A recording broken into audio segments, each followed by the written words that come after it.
Hello friends, this is Sudhanshu Sekhar welcoming you all on the YouTube platform of Adhyan Mirror. Today we will discuss about the most important chapter of mathematics. But before starting this video, let us have a short introduction.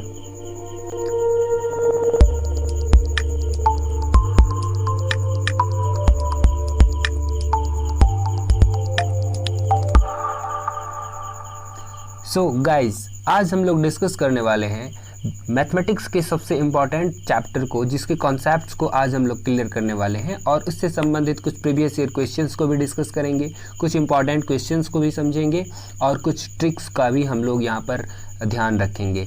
तो चलिए आज हम लोग देखने वाले हैं maths में सबसे ज़्यादा कन्फ्यूजिंग चैप्टर में, सबसे ज़्यादा कन्फ्यूजिंग टॉपिक में एक आता है फ्रैक्शन, जिसमें से बहुत तरह तरह के क्वेश्चंस पूछे जाते हैं, जिसमें कई स्टूडेंट यदि कॉन्सेप्ट ना हो और ट्रिक ना हो तो काफ़ी ज़्यादा वक्त इसमें लगा देते हैं परीक्षा में क्वेश्चंस को सॉल्व करने के लिए। तो आज हम लोग उन्हीं के समाधान के लिए आज इस वीडियो में देखने वाले हैं। असेंडिंग और डिसेंडिंग ऑर्डर ऑफ फ्रैक्शन कैसे अरेंज किया जाता है, इसकी ट्रिक क्या होती है, और मोस्ट इम्पॉर्टेंट क्वेश्चन जो भी हमारे सिलेबस से मैच करते हुए हैं और उससे संबंधित ट्रिक। तो आज की ये वीडियो सीटेट, जेटेट और टीचिंग एग्जाम्स और बाकी कोई भी कॉम्पिटिटिव एग्जाम्स जिसमें से फ्रैक्शन से संबंधित क्वेश्चंस आते हैं, उन सब के लिए आज की ये वीडियो इंपॉर्टेंट होने वाली है। तो चलिए वीडियो को स्टार्ट करते हैं। तो सबसे पहले फ्रैक्शन क्या चीज़ है। तो fraction represents a part of a whole, यानी कि according to the definition of mathematics ये कह रहा है कि फ्रैक्शन किसी होल के एक पार्ट को रिप्रेजेंट करता है। मान लिया जाए कि ये कोई एक ऑब्जेक्ट है या कोई भी एक वस्तु है, कोई भी एक क्वांटिटी है जिसका ये होल है, टोटल है, पूरा भाग है ये। लेकिन यदि इसके एक पार्ट को हम डिनोट करने की बात करें, जैसे इसको यदि डिनोट करना हो तो इसको हम लोग कहेंगे 1। लेकिन यदि इसके एक पार्ट की बात करें, इस पार्ट की बात करें, तो इसको हम लोग किस नंबर से, किस सिस्टम से डिनोट करेंगे, ये बताएगा हम लोगों को फ्रैक्शन। तो फ्रैक्शन एक्चुअल में होता क्या है, तो फ्रैक्शन कहते हैं किसी होल के पार्ट को जो रिप्रेजेंट करता है उसको फ्रैक्शन कहते हैं। बिल्कुल एक बेसिक लेवल की बात हम लोग डिस्कस करेंगे कि फ्रैक्शन में जैसे कि एक ऑब्जेक्ट है, इसके दो हिस्से कर दिए जाते हैं, दो बराबर हिस्से कर दिए जाते हैं, तो एक हिस्से का नाम होता है, यानी कि ये ऑब्जेक्ट हमारा पहले 1 था और 1 को हम लोगों ने दो भागों में बांटा। इसको हम लोग कहेंगे 1 is divided in 2 parts that is equal to 1/2। ये एक फ्रैक्शनल वैल्यू है जो डिनोट करता है इस पार्ट को। क्लियर है। तो चलिए फ्रैक्शन का ये कॉन्सेप्ट काफ़ी है समझने के लिए, और भी इससे जुड़े बहुत सारे कॉन्सेप्ट हम लोग डिस्कस करेंगे। तो चलिए आगे देखते हैं कि इसमें अलग अलग तरह के फ्रैक्शंस होते हैं। सबसे पहले फ्रैक्शन की जो, जैसे कि एग्जांपल के लिए हम लोग यहाँ पर लिख रहे हैं 3/5, तो ये ऊपर में जो है इसको न्यूमरेटर कहते हैं, इसको हिंदी में अंश कहते हैं, और नीचे वाले को डिनोमिनेटर कहते हैं।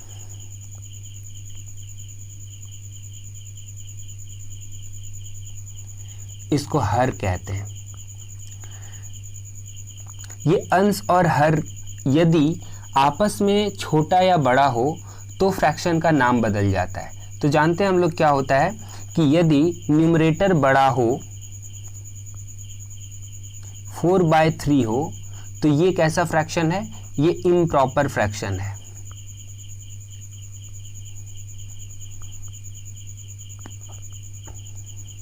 ठीक है। लेकिन यदि 3/4 हो तो ये कैसा फ्रैक्शन है, प्रॉपर फ्रैक्शन है।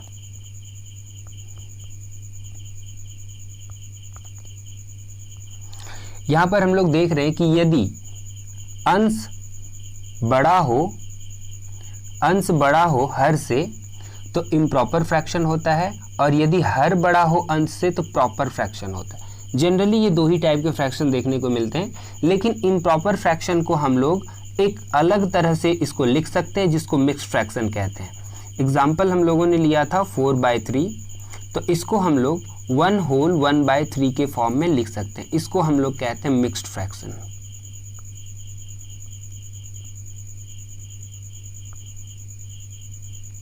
ठीक है, तो यहाँ तक हम लोगों की ये कॉन्सेप्ट क्लियर हो जाती है।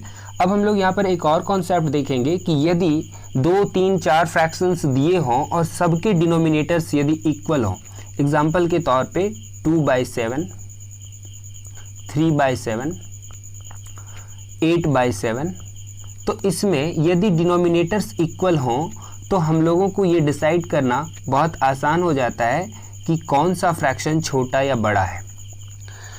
यदि डिनोमिनेटर्स इक्वल हों तो जिस फ्रैक्शन के अंश का वैल्यू बड़ा होगा वो फ्रैक्शन बड़ी होगी, और जिसके अंश का वैल्यू छोटा होगा वो फ्रैक्शन छोटा होगा। ये तो इक्वल लाइक फ्रैक्शन इसको कहते हैं, जिसमें से ये डिसाइड करना बहुत ही आसान होता है। जब डिनोमिनेटर्स इक्वल हों तो ऐसा होता है कि जिसका अंश बड़ा हो वो फ्रैक्शन बड़ा, और जिसका अंश छोटा हो उसका वो फ्रैक्शन छोटा। अब कुछ फ्रैक्शन हम लोग ऐसे देखेंगे जिसमें से यदि न्यूमरेटर इक्वल हो और डिनोमिनेटर अलग अलग हो। एग्जाम्पल के तौर पे 4/7, 4/9, 4/8, ऐसा कुछ हो, तो हम लोग इसमें कैसे डिसाइड करेंगे कि कौन सा फ्रैक्शन बड़ा होगा।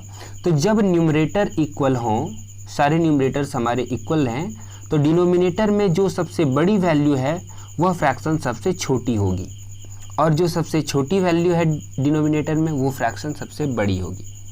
तो यहाँ पर ये दो तरह का कॉन्सेप्ट है। आप लोगों ने अभी देखा कि जब डिनोमिनेटर्स इक्वल हों तो न्यूमरेटर में जो बड़ा है वो बड़ा होगा, और जब न्यूमरेटर्स इक्वल हों तो डिनोमिनेटर में जो बड़ा है वो छोटा होगा। यहाँ तक हम लोगों ने इसको समझ लिया है। अब आगे हम लोग देखेंगे कुछ एग्जाम्पल्स को। अभी हम लोगों ने देखा कि जिस फ्रैक्शंस के न्यूमरेटर्स अलग अलग हों लेकिन डिनोमिनेटर्स यदि इक्वल हों तो उसको हम लोग कैसे पता करते हैं कि जिसका न्यूमरेटर छोटा होता है वो फ्रैक्शन छोटी होती है, और जिसका न्यूमरेटर बड़ा होता है वो फ्रैक्शन बड़ी होती है। तो यहाँ पर इसमें सबसे बड़ी भिन्न कौन सी है? तो जब नीचे का यानी कि डिनोमिनेटर सारे इक्वल हैं तो ऊपर वाले न्यूमरेटर से डिसाइड होगा कि कौन बड़ा है और कौन छोटा है। तो जो बड़ा है वो बड़ी होगी। तो सबसे बड़ी भिन्न कौन सी होने वाली है? 3, 4, 5, 6 में 6 सबसे बड़ी है, तो 6/7 इज़ द आंसर। क्लियर है? इसमें से कोई भी संशय की बात नहीं है। तो चलिए अब हम लोग आगे देखते हैं। दिए गए फ्रैक्शंस को आरोही क्रम में लिखने पर तीसरी भिन्न कौन सी है? इस तरह के क्वेश्चन कई बार एग्जाम में पूछे जाते हैं कि आरोही क्रम में सजाएं या अवरोही क्रम में सजाएं। और जब आप पारंपरिक विधि से बनाते हैं कि सारे डिनोमिनेटर्स को इक्वल करते हैं, इक्वल लाइक फ्रैक्शन में चेंज करते हैं, फिर उसको आप अरेंज करते हैं कि कौन सी बड़ी या कौन सी छोटी है, तो वो एक लंबा प्रोसेस लग जाता है। यहाँ पे आज हम लोग एक ट्रिक का इस्तेमाल करने वाले हैं। 4/11, 7/11, 3/5, 13/15। इस ट्रिक से हमारा समय भी बचेगा और बहुत जल्दी हम लोग इसे डिसाइड कर सकते हैं कि कौन सा इसमें बड़ा है या कौन सा छोटा है। तो करना क्या है, न्यूमरेटर और डिनोमिनेटर के बीच के गैप को, डिफरेंस को हम लोग पता करेंगे। ये डिफरेंस कितना है? 11 और 7 के बीच का डिफरेंस कितना है? 7। तो इस 7 से हम लोगों को इस 4 को डिवाइड करना है। तो 7 से 4 को डिवाइड करेंगे, भाग लगेगा नहीं, डेसिमल जाएगा, फिर 1 0 होगा यहाँ पर 4 के साथ। तो 7 5 जा 35, फिर एक 5 आएगा, फिर 7 7 जा 49। ठीक है, डेसिमल के बाद 2 डिजिट तक हम लोगों ने इसको भाग लगाया। फिर उसी तरह से अगले के साथ भी करेंगे। इन दोनों के बीच का गैप क्या है? 4 गैप है। तो इस 4 से 7 को डिवाइड करेंगे। 4 से 7 को डिवाइड करेंगे तो कितना होगा? 4 1 जा 4, बचता है 3, फिर डेसिमल लगाएंगे, फिर 3 के साथ 0 आएगा, 4 7 जा 28, फिर उसके बाद 28 2 बचेगा, 30 में माइनस होगा तो फिर 4 5 जा 20, यानी 1.75। फिर इसमें भी हम लोग इसके गैप को पता करेंगे। ये 2 का गैप आ रहा है इसमें, तो 2 से फिर 3 को डिवाइड करेंगे। 2 से 3 को डिवाइड करेंगे तो कितना आएगा? 1.5। क्लियर है? फिर अगला इसमें भी कितने का गैप आ रहा है, 2 का गैप आ रहा है। इस 2 से डिवाइड करेंगे 13 को, तो 13 को 2 से डिवाइड करेंगे, 2 6 जा 12, फिर 1 बच रहा है, फिर डेसिमल लगाएंगे तो फिर 0 एक 0 आएगा, तो फिर 2 5 जा 10, ये आ गया। अब आप इसके ऑर्डर को देखकर आप बता सकते हैं कि कौन सा वैल्यू सबसे छोटा कौन से बड़ा है।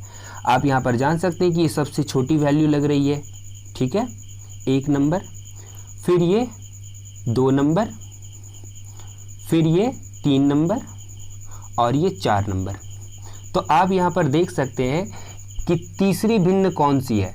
तो जब हम लोग इसे आरोही क्रम में, आरोही क्रम का मतलब होता है असेंडिंग ऑर्डर, असेंडिंग ऑर्डर मतलब छोटे से बड़े में जाना। तो सबसे छोटा ये है, फिर उसके बाद ये है, फिर उसके बाद ये है, तो 3 नंबर में हमारा ये फ्रैक्शन आ रहा है। आप इसे आसानी से देख सकते हैं कि 7/11 इज़ योर आंसर।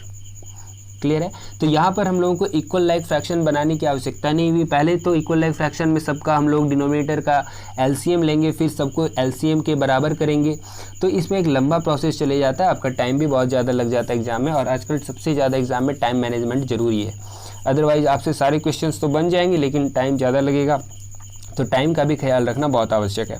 तो इस ट्रिक को आप लोग याद रखें और इस तरह के क्वेश्चंस पे ये ट्रिक इस्तेमाल किए जा सकते हैं जो आपके टाइम को बचाएंगे। तो चलिए अब हम लोग अगला क्वेश्चन देखते हैं। साधारण भिन्न 1/3/100 किस दशमलव भिन्न के बराबर है। तो ये सिंपल है, इसको मिक्स फ्रैक्शन को हम लोग डायरेक्ट इम्प्रॉपर फ्रैक्शन में तोड़ देंगे। अभी हम लोगों ने देखा था 1/3/100, इसमें हम लोग 100 से इसको मल्टीप्लाई करेंगे और बाकी ऐड कर देंगे। 100 इंटू 1 100 और 3 103/100। फिर 100 के बदले डेसिमल लगाएंगे, 2 जीरो है तो 2 डिजिट पर डेसिमल तो होगा 1.03। This is your answer, option number C is your perfect answer. चलिए अब आगे देखते हैं। नेक्स्ट है 2/7 और 5/3 के व्युत्क्रमों का योग क्या है। ध्यान देंगे यहाँ पर व्युत्क्रमों का योग बोल रहा है, तो व्युत्क्रम यानी कि इंग्लिश मीडियम वाले बच्चे इसको रेसिप्रोकल कहते हैं, ठीक है, रेसिप्रोकल कहते हैं। रेसिप्रोकल मतलब होता है कि जस्ट उल्टा, व्युत्क्रम मतलब होता है जो न्यूमरेटर है वो डिनोमिनेटर में चले जाएगा, जो डिनोमिनेटर में है वो न्यूमरेटर में चले जाएगा। अंश को हर और हर को अंश बनाना है, तो इन दोनों के व्युत्क्रमों का योग 2/7 का व्युत्क्रम हो जाएगा 7/2 और 3/5 का 5/3 का 3/5। अब इन दोनों को जोड़ेंगे, 10 आएगा एलसीएम में, 2 5 जा 10, 5 7 जा 35 प्लस 5 2 जा 10, 2 3 जा 6, तो 35 प्लस 6 ऐड करेंगे तो हो जाएगा हमारा 41/10। This is your answer. Clear है, कुछ भी नहीं है इस तरह के प्रश्नों में, लेकिन बस थोड़ा सा अपना ध्यान एकाग्र रखना है और जहाँ पर जितनी सहूलियत से हो सके जो भी ट्रिक का इस्तेमाल किया जा सके वहाँ पर ट्रिक लगाना है। तो चलिए अब आगे देखते हैं। यदि किसी संख्या का 3/4 9 है तो वह संख्या क्या है। प्रश्न देखने में बहुत सरल है और इसका जवाब भी बहुत सरल है, लेकिन थोड़ा सा ध्यान से देखें। किसी संख्या का 3/4 9 है तो मान लेते हैं वह संख्या x है, और x का 3/4 का मतलब होता है 3/4 इज इक्वल टू 9। अब सॉल्व कर लीजिए इसको इक्वेशन के नियम के हिसाब से। ये 4 इधर जाके मल्टीप्लाई हो जाएगा 9 इंटू 4, और ये 3 ऊपर में है तो इधर आके डिवाइड हो जाएगा, 3 3 जा 9, आंसर इज 12। देखिए 12 option number B is your perfect answer. Clear है। तो इस तरह से हम लोग देख रहे हैं कि प्रश्नों के साथ यदि आपकी संकल्पना या आपका कॉन्सेप्ट है आपके साथ तो बिल्कुल प्रश्न बहुत ही आसानी से आप सॉल्व कर सकते हैं, कोई भी समस्या नहीं होगी। अगला क्वेश्चन है हमारे पास, यदि किसी संख्या के 4/5 और 3/4 भाग का अंतर हो 4 तो वह संख्या क्या है। देखिए किसी संख्या के 4/5 और 3/4 भाग का अंतर 4 है तो वह संख्या क्या है। तो हम लोग सबसे पहले जो चीज़ निकालने के लिए दी जाती है उसको हम लोग मान लेना चाहिए कि x, वो संख्या x है।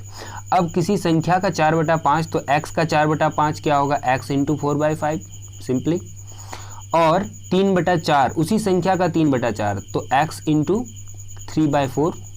अब कह रहा है कि इन दोनों का अंतर कितना है, 4 है। अब इसको सॉल्व कर लीजिए, आपके पास आंसर आ जाएगा।